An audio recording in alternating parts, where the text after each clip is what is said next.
Good morning and welcome to day 3 of LRVS. And today we're thrilled. Good morning, good afternoon. Sorry, here in East Coast time. Drew is in somewhere international right now, so I don't know what time it is for him. But we're thrilled to welcome Drew Troyer. He's the principal director for Accenture, and he's talking to us about business processes, ERP systems. And we're thrilled to have you, Drew. Thank you so much.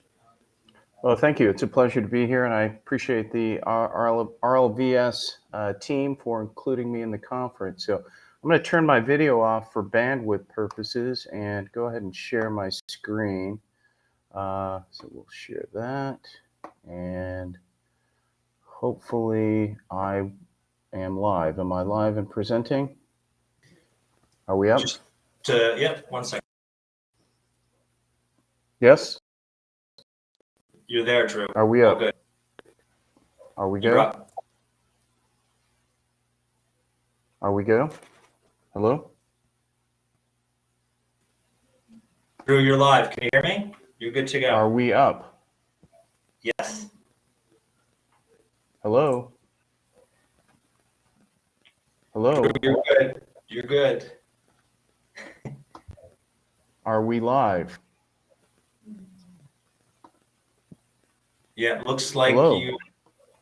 you're live, Drew.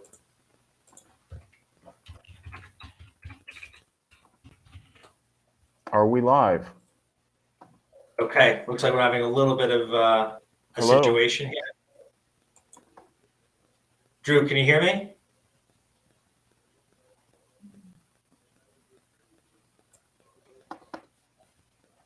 Can you hear me, Drew?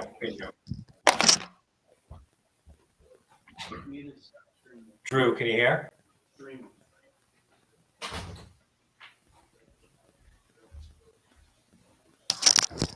All right, bear with us, team, Are we live? as we try to figure this out. Hello? Are we there? Yes. Can you Okay. hear me, Drew? Yeah, I can hear you. So I'm going to share again. I don't exactly know what happened, but can you hear me now? And can you see my share? I can hear you. I'm going to share your screen now. Okay. We can see your screen. Perfect. And you're live. Okay, excellent. I apologize for that. I'm not exactly sure what happened, but today I want to talk about a common problem that and I've titled it, data rich but information poor. It seems like we all have a lot of data in our ERP systems and our enterprise asset management systems, and we have an unusual opportunity now in that many people are going through upgrades. In fact, if you happen to be an SAP user, the upgrade, your old version will no longer be usable after 2027 or 2028. That the date, I think, it's now been moved to 2028. But it's a tremendous opportunity for us to kind of turn the tables and get the AM systems working for us, as opposed to us feeling like in some cases the AM system is working against us. But let's talk a little bit how this happened. When our EAM systems, and I'm going to be focusing primarily on SAP here, but it's really agnostic. If you're an Oracle user, Maximo, it doesn't really matter. The way in which we got to this point was through a technology-centered integration or configuration of the EAM or ERP system.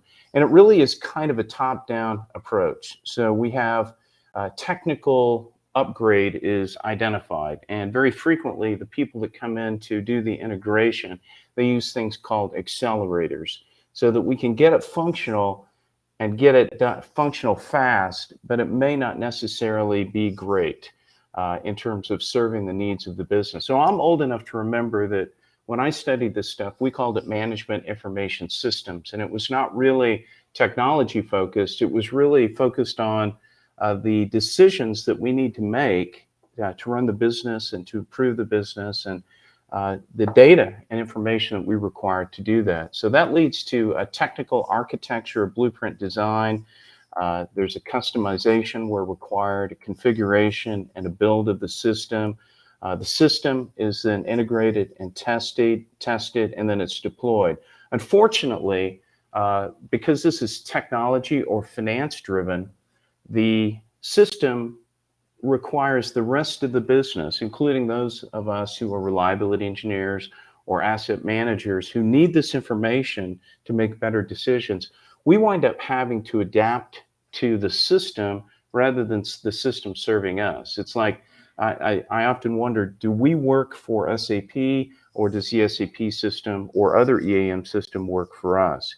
Well, what we want to do is break this cycle, because this is really a dubious value proposition.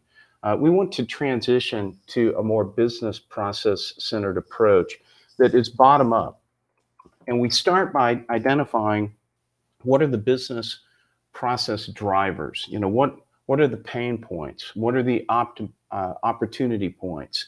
We need to determine, you know, exactly what is it we require to improve the business. And I'm going to propose an approach based upon overall equipment effectiveness for doing that. So I just kind of want to set the stage. And once we understand the user requirements and those are specified, now we're ready to begin the technical architecture and blueprint design based upon what the actual users of the system need. So that would be us in asset management, supply chain professionals, safety professionals, you know, any functional group within the organization. And in this instance, we can identify in some cases digital enablers. So is there a technology that can help us to improve our business processes and improve our decisions? At that point, we're ready to, you know, customize and configure the system. We're ready to start at this stage now configuring the system, because we've actually taken the time to figure out what business processes need to be supported, what losses need to be mitigated, what opportunities need to be exploited. Then we do our system integration testing, and then we do our user acceptance testing. Have we hit the bullseye, right? So the users say, we need this. But as users, sometimes we're not great at translating our needs, so we need to do some testing and revision as required. So we test that out to make sure that we've really hit the mark. Then, of course, we would deploy whatever behavioral change enablers are required. In particular, if we're talking about substantive changes to the business process. In this case, we're able to truly leverage the promise of EAM systems. So I've been doing this for a long time, over 30 years. And you know, CMMS systems, EAM systems, so on and so forth, have always promised these great, massive paybacks in terms of, you know, return on investment. They rarely deliver on that. The reason that they don't deliver in most instances is because the configuration was technology or finance driven. It doesn't really consider the needs and the decisions that are required to drive those needs. So this helps us to clear the value proposition. You may notice that I've turned the less than sign into a greater than sign in this case. So how does it work? Let's do an overview, and then I want to take a little bit of a deeper dive. We need to identify and analyze what are our business goals, opportunities, and risks. So this comes in lots of different names. Sometimes people call it a SWOT analysis: strengths, weaknesses, opportunities, threats. There's a lot of different ways that you can approach it. But in all instances, for equipment asset dependent companies, we're looking at production levels, we're looking at profit, we're looking at safety, we're looking at environmental impacts. Energy is a big one. I'm an certified energy manager. That's a big one. There could be quality or customer service issues. So there's a whole range of different drivers, but most of them fall into one of these categories. Then we need to define the business decisions required to achieve goals and the information required to make them. So a lot of companies, a lot of organizations have a lot of data, but data doesn't directly support. Information is what supports decisions. So somehow or another, we've got to figure out how do we close the gap between just simply acquiring data. So for instance, digital systems these days, we're just slapping this stuff on everything, and we're acquiring all kinds of different data that honestly, in most of the organizations with which I work, it doesn't really get used effectively. Then this is really important. We need to define KPIs. I have spent a lot of time and a lot of effort developing. I've got hundreds and hundreds of KPIs related to various aspects of asset management, maintenance performance, energy performance, sustainable manufacturing, a whole range of different KPIs. So we've got to create these. And incidentally, all KPIs are metrics, but not all metrics are KPIs. We need to make sure that if we have a metric, it is actually driving good decisions. Sometimes metrics, if they're misplaced or poorly conceived, they can actually drive performance in the wrong direction. At this stage, we re-engineer the business processes to exploit opportunities and eliminate or reduce losses. This is an opportunity that many organizations miss. They take their current business processes and then just plug them into software, as opposed to looking at, okay, what could we do with respect to production, with respect to maintenance, with respect to design, and all of the other functional groups in the plant? What could we do if we allowed the technology to enable changes? And the reason is we just want to get the software installed. We want to get it up and running, fast and furious. But it's much, much better in this case, when you were talking about the business processes, to measure twice and cut once. Because if you hardwire business processes that are suboptimal and fail to leverage the capabilities that technology can enable, you're really missing the mark. In fact, one could question what's the real value of the technology. Now we are in a position to configure our ERP system or EAM system to reflect these optimized processes. So again, we find risks, we find opportunities, we find loss areas, so on and so forth. We figure out, okay, what would we need to do at a business process level to optimize those activities, and what is the information, what are the KPIs that we require, and can the technology help? That technology can't always help, but sometimes it can. But what's a shame is to buy technology and not fully leverage it by you simply install it and you're not leveraging it to drive business processes. At this stage, we're ready to implement our re-engineered business processes as well as integration of the software. And then, of course, we've got our change management and management of change processes. Okay, let's take a little bit deeper dive into this. And I want to talk about this from an OEE perspective. I'm hoping that most of you are familiar with overall equipment effectiveness. 100% OEE represents perfection. I could talk for quite a few hours just on that topic alone, but it's availability times the rate or speed times quality. Some organizations exclude quality or replace it with something else, but it really kind of represents how we're doing relative to perfection. I'd like to survey our business processes with respect to availability, our rate, our quality, costs, safety, environmental performances, on OEE. Now, I also want to say OEE is not a KPI that we seek to maximize. OEE is a KPI that we seek to optimize. This is a common mistake. We need to maximize. No. We need to optimize OEE. What we maximize is profit, safety, environmental performance, customer satisfaction, quality. So we seek to optimize. Sometimes less is more. We make more money by producing less output. All right, and it's dynamic. We have to continuously monitor the business. But it's like when you look at the functions within our organization. People in sales and production, they're seeking to maximize revenue. People in supply chain and maintenance, we seek to minimize costs. The question is, who's watching the bottom line? Ultimately, profit is our primary goal. And then we need to identify where are the losses. So as a community, the LRVS community, we focus primarily on equipment, but there are lots of other types of losses.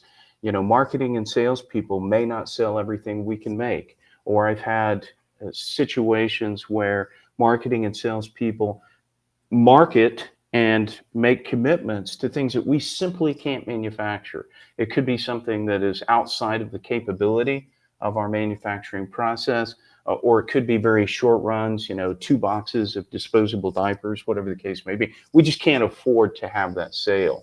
In other instances, we have product issues. We could have process or equipment design or commissioning issues, production, maintenance, supply chain. All of these are potential loss drivers that we hope to re-engineer to either A, minimize losses, or B, fully leverage potential opportunities.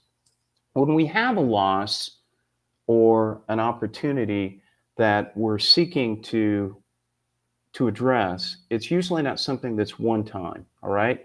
So it's maybe kind of a repeating issue. One-time issues we deal with in a slightly different manner.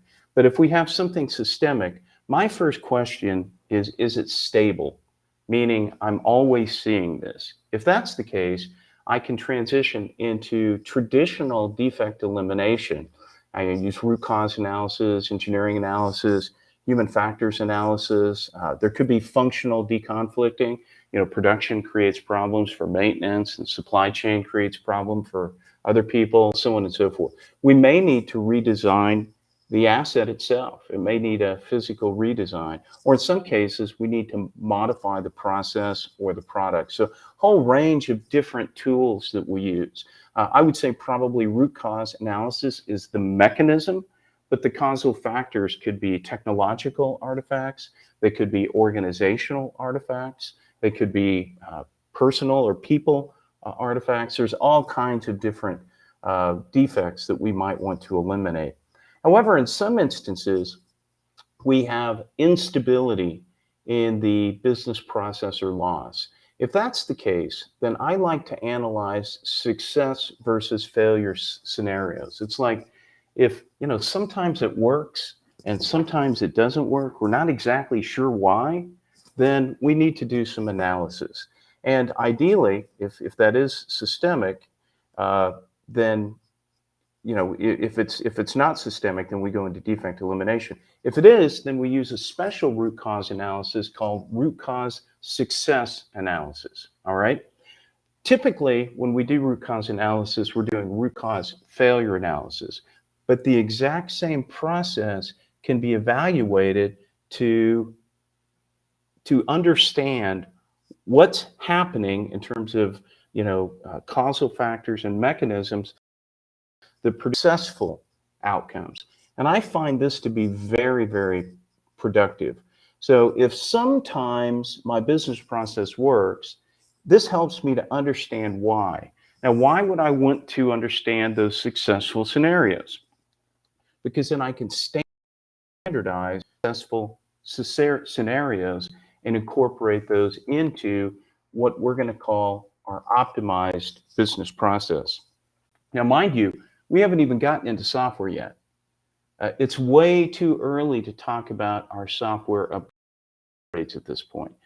We need to technology can do for us and then determine what are the business drivers that we seek to leverage or risks that we seek to minimize long before we start configuring any software. Again, I like to identify those digital enablers. What is it technologically that can help us? And I'm just going to make a kind of a comment. Everybody's crazy for digital. It's like even my clients, it's like we want digital. And my first inclination is they say they want digital. I say, to do what? Well, we're not sure. We just want digital. I said, would you want 4 kilos of digital, a dozen digitals? What is it you want? It's much better to figure out to do in terms of optimizing these business processes, do an analytical process like is described in this flow chart before we start determining what are the digital components that we need. So, excuse me 1 minute. Then we're ready to look for those digital enablers. Then we define whatever the supporting KPIs are, as we've discussed. And at that point, we are prepared to reconfigure the system. Excuse me, I'm on the phone. Thank you. Then we're prepared to configure the EAM system, but not until we've gone through this process. And if we jump right to this configuration of the EAM system, we're probably going to be dissatisfied with our outcome. In fact, what a lot of companies are doing right now, we call a lift and shift. So within the SAP world, everyone is being required to transition from the current version that they're using, like R3, to the S4HANA. S4HANA offers a lot of technological advantages, but they're not off the shelf. SAP has not figured out how you should run your business, and you should not let them try to tell you how to run their business. You should allow them to provide technology and tools that enable you to run your business more effectively. And this is the process that I'm suggesting. It is a great opportunity, this upgrade, because again, technologically, S4HANA is much superior in terms of capabilities. You can eliminate a lot of what they call IT debt, meaning all of these plugin systems that you have to maintain, right? Because SAP is not configured in a way to do what you need done, so you have to plug in all of these systems. Well, once you plug in a third-party system, you own that interface. It's a bit like adopting a child. It's you've got it for life now. So it's better to take advantage. And I would suggest that if you are doing an S4 upgrade, and my most sophisticated clients are doing this, you do a clean core and go back to the business process. And this is not something that's pie in the sky. We're doing this now with many of our clients. At that point, then you're ready to implement your re-engineered business process, create predictive forecasting models, and again, of course, it's a continuous loop. I thought really hard and long about maybe making this presentation a KPIs presentation. As I mentioned, I've got hundreds and hundreds of KPIs that I've created over the years that I use in different scenarios depending upon the client, but it is so important for you to have KPIs because, again, not all metrics are KPIs, but all KPIs are metrics. You want to make sure that what you're measuring is really supporting decisions for the business, because what gets measured gets done. But again, these are just sort of bullet exemplars, but asset management metrics, KPIs, and production and lean operations, supply chain, sustainable manufacturing, becoming increasingly important. I serve on the ASTM 60.13 Committee for Sustainable Manufacturing Standards, really becoming important. And then, of course, health and safety. So I want to, if I've got a few minutes, I'd like to open it up to questions. I'm interested to hear if any of you are going through this process, with your ERP EAM system upgrade. Is it something that you're doing? Have you considered some of the benefits that are available to asset managers? Enhanced visibility, enhanced performance of the assets. Have you thought about, possibly going ahead and spending the time and the money up front to analyze your business processes and make sure that your integration is a good one, and probably a clean core is what you need to do. Just kind of peel it away, blank slate, tabula rasa, and start from scratch and really focus on the business processes, not just getting something technical installed. And if you do, I think OEE is a great way to help us understand where these gaps exist so that we can close the gaps and define the KPIs that we need to support a safer, more productive, more profitable, and a more environmentally responsible business. And I strongly encourage you not to settle for a lift and shift. Do it right. Drew, we're right at time now. Okay. So unfortunately, we won't be able to take on questions, but please put them in the chat. Please connect with Drew on within the platform,